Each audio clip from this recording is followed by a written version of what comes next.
Mulberry Lane was just an ordinary street to most, but to those who knew its stories, it was a place of whispered secrets and unsettling memories. The locals talked of a phantom vehicle that haunted the lane, appearing only to those mourning a loss on that very road. I, Ethan Carter, had always dismissed such tales as mere superstitions until the night I ventured out to see for myself.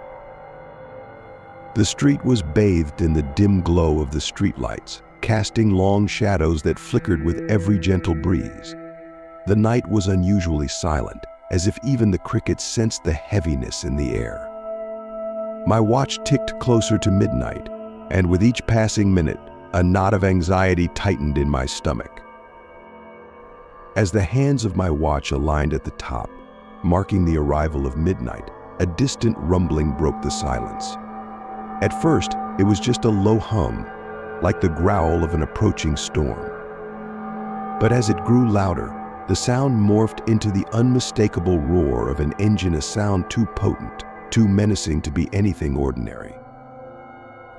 Then, from around the bend, headlights pierced the darkness, racing towards me at an alarming speed. The car, an old Chevy, was exactly like the one my brother Alex had driven. My heart skipped a beat as the vehicle slowed down, pulling up right beside where I stood, frozen. The driver's window rolled down slowly, and there in the driver's seat was Alex, or at least someone who looked hauntingly like him. His features were pale, his eyes hollow, yet filled with a sadness that was palpable. "Ethan," he whispered, his voice a mix of nostalgia and sorrow. "Why are you here?" I struggled to find words, my voice barely a whisper. I had to know if the stories were true, if you were really here. Alex's expression softened, and he sighed, a sound so weary it seemed to carry years of hidden pain.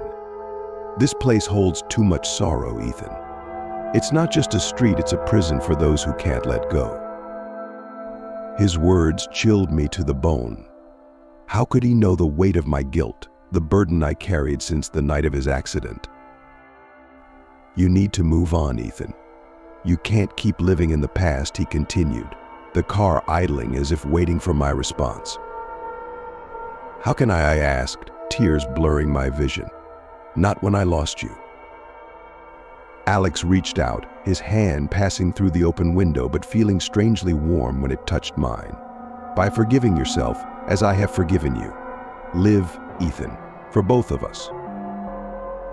And then, just as suddenly as it had appeared, the car faded into the mist that had begun to envelop the lane. Alex's final words echoed in my mind, a soothing yet sorrowful reminder of what I needed to do. The weeks that followed were a blur of emotions. I revisited Mulberry Lane during the day, trying to reconcile the eerie nighttime encounter with the mundane reality of sunlight. The road was just asphalt and trees, with nothing to suggest the spectral events of that night. But as I walked the curve where Alex had died, I felt a sense of peace wash over me. It was as if his presence had lingered just long enough to guide me towards release from my own haunted memories. I started to share the story of the Midnight Driver, not as a ghost tale to frighten, but as a narrative of healing. I spoke of forgiveness and moving forward, hoping to reach others shackled by their grief and guilt. Now, as I write this account, the clock nears midnight once more. I glance out the window, half expecting to see the phantom Chevy round the corner. But there is nothing, just the quiet street and the night breeze whispering through the trees. The legend of the Midnight Driver lives on, a tale mingled with sorrow and hope. For those haunted by their past, know this: our ghosts linger not to torment us, but to show us the way to peace. And sometimes the scariest encounters are not with spirits, but with our own unresolved memories, waiting to be set free. As months turned into years, my visits to Mulberry Lane became less about seeking ghosts and more about reflection and healing. Each visit reaffirmed my belief that the supernatural encounter with Alex had been a pivotal moment, not just for my grief, but for my entire approach to life. One particularly crisp autumn evening, I returned to Mulberry Lane with a new purpose. I brought with me a small, engraved stone, a tribute to Alex. I placed it gently at the curve, the very spot where the boundaries between our worlds had once blurred. The inscription read, "In memory of Alex Carter, may your journey be light." As I set the stone down, the wind picked up, rustling through the leaves like whispers.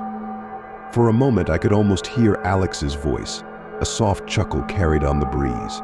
It was comforting, a sign that while he was gone, the bond we shared was still very much alive in the ways that mattered most. Word of my nightly visits and the story of the phantom car began to spread beyond our small town. People from various places started coming to Mulberry Lane, each carrying their own stories of loss and seeking closure.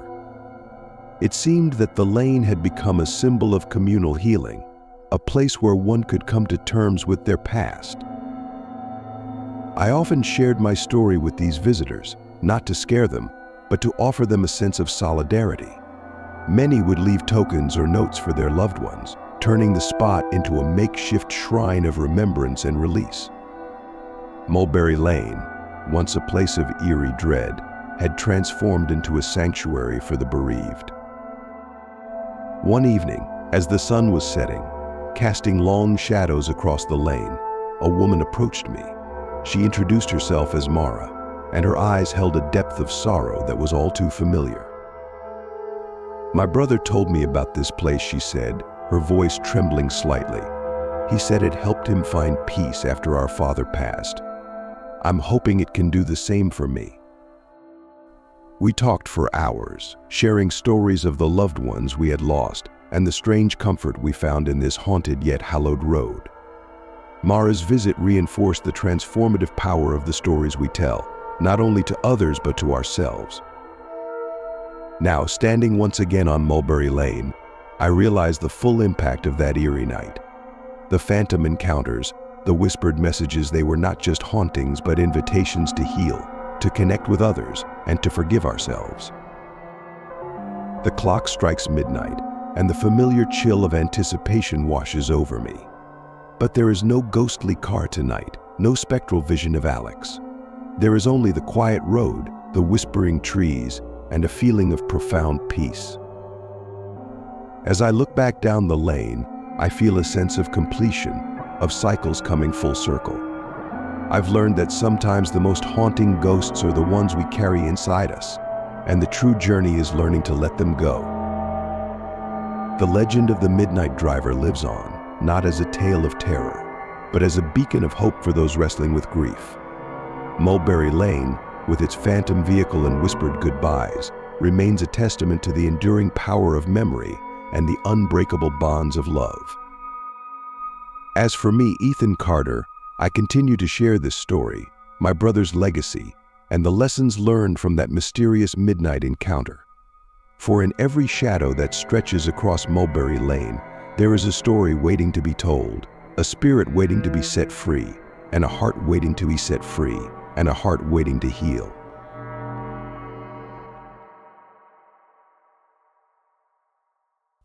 My name is Alex Carter, and this is the story of the night that changed everything. It began innocuously enough, just a group of friends hanging out and seeking thrills. We were all sitting around in my living room, the soft glow of the TV casting shadows on the walls as we chatted and laughed. Jake, always the instigator, brought up the legend of Redbridge Station. "You guys ever hear about the ghost train that comes through Redbridge at 3 a.m., he asked, a mischievous glint in his eye. Redbridge Station had been abandoned for years, left to decay as the town moved on without it. Emma rolled her eyes but leaned in, her curiosity piqued. "You mean that old urban legend? It's just a story to scare kids." Jake's grin widened. "Maybe, but why don't we find out? Let's go there tonight and see if it's true. I dare you." There was a moment of silence as we all considered it. The idea was ridiculous, but the thrill of it was undeniable. Eventually, our curiosity won out, and by 2 a.m. we were on our way to the derelict station, flashlights in hand. We arrived at Redbridge Station just before 3 a.m. The moon hung low in the sky, casting an eerie glow over the crumbling building. The platform was overgrown with weeds, and the air was thick with the smell of decay and neglect. "This place is creepy as hell," muttered Emma, clutching her jacket tighter around her. Jake, ever the fearless leader, laughed. "That's the point, isn't it? Let's just sit and wait." We found a spot on the platform and settled down, our nerves on edge. The minutes ticked by slowly, each one feeling like an eternity. The only sounds were the occasional rustle of leaves and the distant hoot of an owl. As 3 a.m. approached, an unnatural silence fell over the station. Even the wind seemed to hold its breath. I glanced at my watch, 2:59. Then we heard a distant whistle, faint but unmistakable. My heart pounded as the sound grew louder, accompanied by the rhythmic clatter of wheels on tracks. We exchanged nervous glances, our skepticism wavering. The ghostly train appeared out of the darkness, its headlights piercing through the night. It was an old steam locomotive, its once vibrant paint now faded and peeling. The doors slid open with a creaking hiss, inviting us inside. Despite the overwhelming sense of dread, we stepped aboard, one by one. The interior of the train was dimly lit and covered in a thick layer of dust. The air was stale, carrying the faint scent of mildew. As we moved through the first car, I noticed something strange. The windows, instead of showing the outside world, displayed scenes from my childhood happy moments mingled with regrets and missed opportunities. "Do you guys see this?" I asked, my voice shaky. Jake nodded, his face pale. "Yeah, it's like a montage of my life." Emma clutched my arm. "This is too weird. Let's get out of here." But there was no turning back. The doors had closed behind us, trapping us inside this nightmarish train. We moved to the next car, hoping to find an exit. As we continued our journey through the train, the atmosphere grew more oppressive. Each step felt like a descent into our personal hells. We were forced to confront our deepest fears, magnified by the eerie surroundings. For Emma, it was the fear of failure, of not living up to her potential. She saw images of herself failing exams, losing her job, and disappointing her family. Tears welled up in her eyes as she struggled to keep moving forward. Jake's fear was death, the finality of it. He saw himself lying in a coffin, his body cold and lifeless. The sight seemed to drain the color from his face, leaving him pale and trembling. For me, it was the fear of being alone, abandoned by those I loved. I saw visions of my friends and family turning their backs on me, leaving me in utter solitude. The sense of isolation was overwhelming, almost suffocating. Despite the terror, we pressed on. There was no other choice. We had to face our fears, confront the deepest parts of our psyche. It was terrifying and exhausting, but as we faced them, the illusions began to fade. We eventually reached the final car, a stark contrast to the previous ones. It was empty, save for a single figure sitting at the far end. As we approached, the figure turned to face us, and I felt my blood run cold. It was an old man, his eyes hollow and vacant. He looked at us with a mix of pity and sorrow. "You shouldn't be here," he said, his voice echoing in the silence. "Who are you?" Jake demanded, his bravado fading. The old man shook his head. "Just a lost soul, like you. This train, it shows you your fears, your regrets. It feeds on them." I felt a sinking feeling in my stomach. How do we get out? He pointed to the door at the end of the car. "You have to face your fears.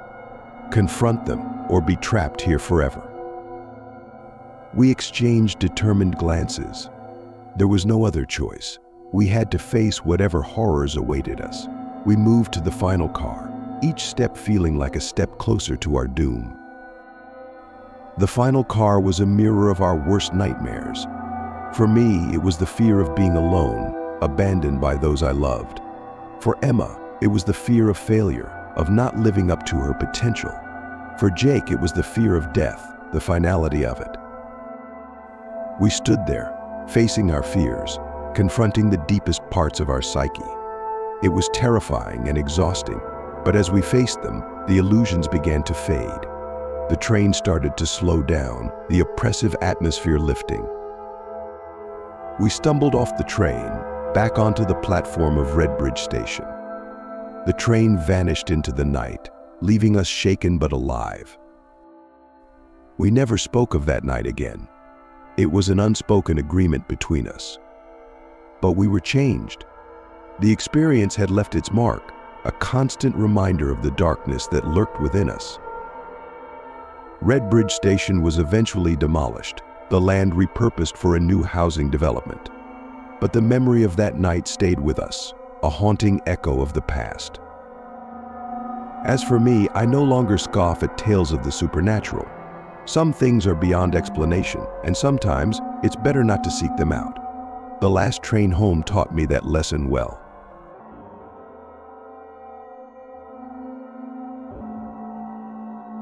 My name is Michael Reed, and I've never been one to believe in ghost stories. I've always considered myself a rational man, someone who relies on logic and reason. But that all changed one foggy night when I encountered the bus to nowhere. It was late October, and the fog had rolled in thick, cloaking the city in a damp, oppressive blanket. I had stayed late at the office, trying to catch up on a backlog of work, and by the time I left, the streets were eerily quiet. My usual bus, Route 45, had already stopped running, and I was left to find another way home. As I walked towards the nearest bus stop, I noticed a bus approaching through the fog. It was an old model, one I hadn't seen in years. As it drew closer, I saw the number 22. I frowned. Route 22 had been discontinued after a tragic accident years ago, an accident that claimed the lives of several passengers. Yet here it was, as real as the ground beneath my feet. Curiosity got the better of me, and I flagged it down. The doors creaked open, and I hesitated for a moment before stepping inside. The interior was dimly lit, and the air was heavy with a musty odor. I found a seat near the back and settled in, glancing around at the other passengers. They all seemed lost in their own worlds, their faces expressionless and distant. The bus began to move, the engine rumbling beneath us. I stared out the window, watching the fog swirl and dance in the headlights. It wasn't long before I realized something was off. The cityscape outside seemed to shift and change, as if we were traveling through a different dimension. Streets I didn't recognize, buildings that looked out of place, and an overwhelming sense of déjà vu filled me with unease. As the bus continued its journey, I couldn't shake the feeling that I had been here before. The streets outside looked familiar, but not in a comforting way. They reminded me of places I had tried to forget, memories I had buried deep within my mind. The first loop through my past began with a street corner I hadn't seen in years. It was where I had my first car accident. I was 18, reckless, and overconfident. I saw the crash happen again, the screeching tires, the impact, the shattered glass. The guilt and fear I felt that night came rushing back, overwhelming me. I closed my eyes, trying to push the memory away, but it was as if the bus itself was forcing me to relive it. When I opened my eyes again, we had moved on, but the sense of dread lingered. Next, we passed by an old apartment building, the place where my first serious relationship had ended. I saw myself standing outside, heartbroken and confused, watching as she walked away. The pain of that loss resurfaced raw and unfiltered. I had never fully dealt with it, always pushing it to the back of my mind. The bus seemed to be taking me on a tour of my unresolved past traumas, each stop a reminder of my failures and regrets. The passengers around me remained silent, their eyes glazed over, as if they too were trapped in their own personal hells. The realization hit me hard. This wasn't just a bus ride, it was a journey through my own psyche. I needed to confront these ghosts if I ever hoped to escape. The next stop was a place I had avoided for years, my childhood home. The house looked just as it did in my memories, a small, unassuming structure with a white picket fence. I saw myself as a child, standing in the front yard, tears streaming down my face. My parents were inside, shouting at each other. Their divorce had left deep scars, ones I had never truly healed from. I stood up from my seat, feeling an overwhelming urge to get off the bus and face my younger self. But the doors remained shut, and the bus continued to move. I was trapped, forced to relive the pain and confusion of that time. "Mom, Dad, please stop fighting," I whispered, my voice barely audible. But it was no use. The scene outside remained unchanged, a constant reminder of my inability to change the past. As the bus moved on, I felt a shift within me. I was no longer just a passive observer of my past. I needed to take control. The next stop was the hospital where my sister had died. I had been too late to say goodbye, a regret that haunted me every day. I saw myself running through the sterile halls, my heart pounding in my chest. When I reached her room, she was already gone, her lifeless body lying on the bed. The grief and guilt were unbearable, but I knew I had to face it. "I'm sorry, Sarah," I whispered, tears streaming down my face. "I'm so sorry I wasn't there for you." For the first time, the scene outside began to fade, replaced by a sense of calm. It was as if acknowledging my guilt and sorrow had allowed me to move past it. The bus continued its journey, but the oppressive weight of my past seemed to lift. The last stop was the most difficult. It was the site of the tragic accident that had ended Route 22. I had been a passenger on that bus, but I survived while others didn't. Survivor's guilt had plagued me ever since, a constant reminder of the fragility of life. I saw the accident happen again. The bus skidding on the wet road, the impact, the screams. I saw the faces of those who didn't make it, their lives cut short. I had always blamed myself, wondering if there was something I could have done to prevent it. "I'm sorry," I said, my voice choked with emotion. "I'm sorry I couldn't save you." As I spoke, the scene outside began to dissolve, replaced by a serene landscape. The fog lifted, revealing a clear night sky. The bus came to a stop, and the doors finally opened. I stepped off the bus, feeling a sense of relief and closure. The night was still and quiet, the city lights twinkling in the distance. I turned to look back, but the bus had vanished, leaving no trace behind. The experience on the bus to nowhere had changed me. I had faced my past, confronted my fears, and emerged stronger. The traumas that once haunted me had lost their power, replaced by a sense of peace and acceptance. I knew that life would never be the same, but I was ready to move forward. The ghosts of my past no longer held me captive. Instead, they served as reminders of my resilience and strength. I walked home that night with a renewed sense of purpose, the fog lifting both outside and within. The bus to nowhere had shown me the way forward, a path through the darkness and into the light, and for that I was grateful. Life after that night took on a different hue. I found myself more present, more willing to engage with the world around me. The burdens I had carried for so long felt lighter, and I was determined to make the most of this newfound clarity. I reached out to old friends, people I had distanced myself from due to my unresolved guilt and trauma. One of the first calls I made was to Emma, my ex-girlfriend. The conversation was awkward at first, but as we talked, I found myself apologizing for how things had ended and acknowledging my role in the breakup. Emma listened quietly, and when I finished, she sighed. "I appreciate that, Michael. It's been a long time, and I've moved on, but it's good to hear this from you. I hope you find what you're looking for." Our conversation ended on a hopeful note, a sense of closure that had eluded me for years. It wasn't about rekindling old flames, but about making peace with the past. Feeling emboldened by my conversation with Emma, I decided to visit my childhood home. It had been years since I'd last been there, and I wasn't sure what to expect. The current owners had done a good job maintaining the property, but the memories were still intact. Standing in front of the house, I felt a wave of nostalgia mixed with sorrow. I remembered the good times playing in the yard, family dinners, and holidays. But the darker memories were there too, the fights and the eventual separation of my parents. I walked up to the front door and knocked, unsure if anyone would answer. A middle-aged woman opened the door, her face curious but kind. "Hi, I'm sorry to bother you. My name is Michael Reed. I used to live here when I was a kid. I was wondering if I could take a look around." She smiled. Of course, come on in. We've actually heard a lot about your family from the neighbors. I stepped inside, feeling a strange sense of familiarity and detachment. The house had changed, but it still held echoes of my past. As I walked through the rooms, I felt a sense of peace. I wasn't here to relive the pain, but to acknowledge it and let it go. My visit to the house gave me the courage to face another difficult task, visiting Sarah's grave. I hadn't been there since her funeral, too consumed by guilt to face the reality of her death. I bought a bouquet of her favorite flowers, lilies, and made my way to the cemetery. The day was bright and clear, a stark contrast to the darkness I felt inside. When I reached her grave, I knelt down and placed the flowers on the headstone. "Hey, Sarah," I began, my voice trembling.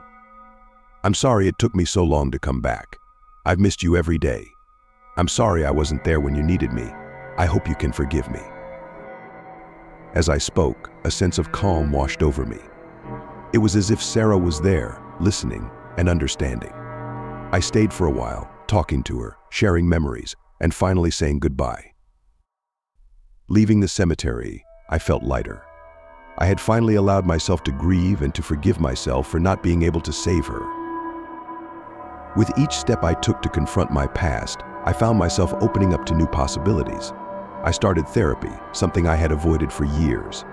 Talking to a professional helped me process my experiences on the bus and the traumas that had shaped my life. Work became more than just a place to escape my thoughts. I began to take on new projects, connecting with colleagues and finding satisfaction in what I did. I even started volunteering at a local shelter, something I had always wanted to do but never had the emotional energy for. One foggy night, much like the one that had started it all, I found myself at a bus stop. Route 22 no longer ran, but I couldn't help but think of the phantom bus. I realized that if it hadn't been for that eerie journey, I might never have faced my demons. As I stood there, lost in thought, a bus pulled up. It was my regular route, and the driver gave me a curious look as I boarded.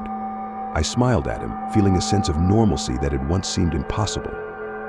Life moved on, but the lessons I learned from that night stayed with me.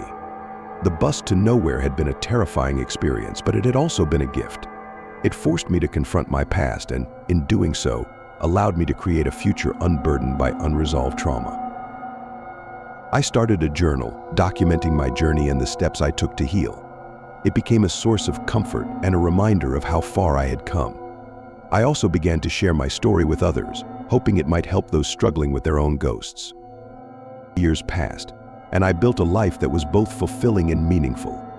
The foggy nights no longer filled me with dread. Instead, they reminded me of the journey I had taken and the strength I had found within myself. Every now and then I'd hear a distant whistle or the rumble of a bus engine and think of that night.